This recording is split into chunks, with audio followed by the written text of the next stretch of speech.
श्री राम, लक्ष्मण एवं सीता मैया चित्रकूट पर्वत की ओर जा रहे थे। राह बहुत पथरीली और कंटीली थी कि अचानक से श्री राम के चरणों में कांटा चुभ गया।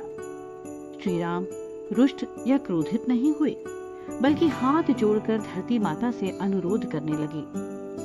माँ, मेरी एक विनम्र प्रार्थना है आपसे, क्या आप स्वीकार करेंगी?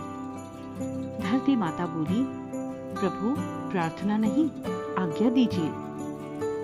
श्री राम बोले, माँ, मेरी बस यही विनती है कि जब भरत मेरी खोज में इस पथ से गुजरे तो आप नरम हो जाना। कुछ पल के लिए अपने आंचल में ये सभी पत्थर और कांटे छुपा लेना।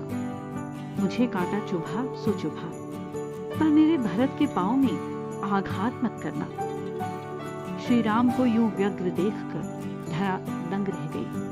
पूछा, भगवान, धृष्टता क्षमा हो, पर क्या भरत आपसे अधिक सुकुमार है?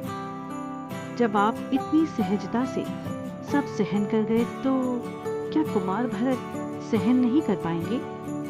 फिर उनको लेकर आपके चित्त में ऐसी व्याकुलता क्यों?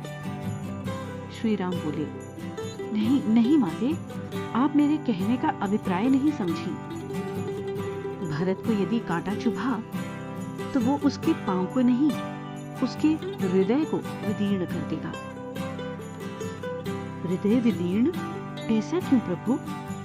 धरती माँ जिज्ञासा भरे स्वर में बोली, अपनी पीड़ा से नहीं माँ, बल्कि ये सोचकर कि इसी कटीली राह से मेरे भैया राम गुजरे होंगे और ये शूल उनके पगों में भी चुभे होंगे।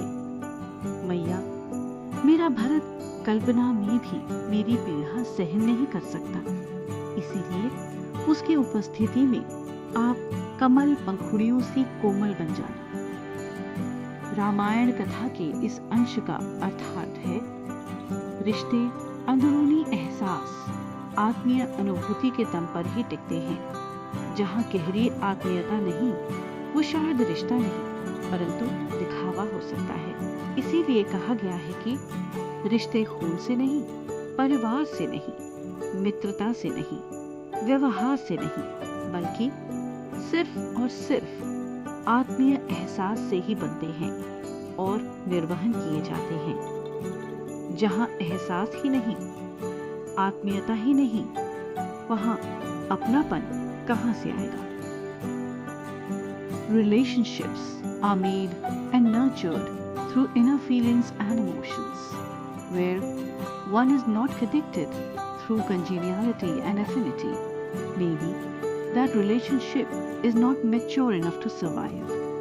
Relationships are not because of blood relations, family, friendship, or behavior.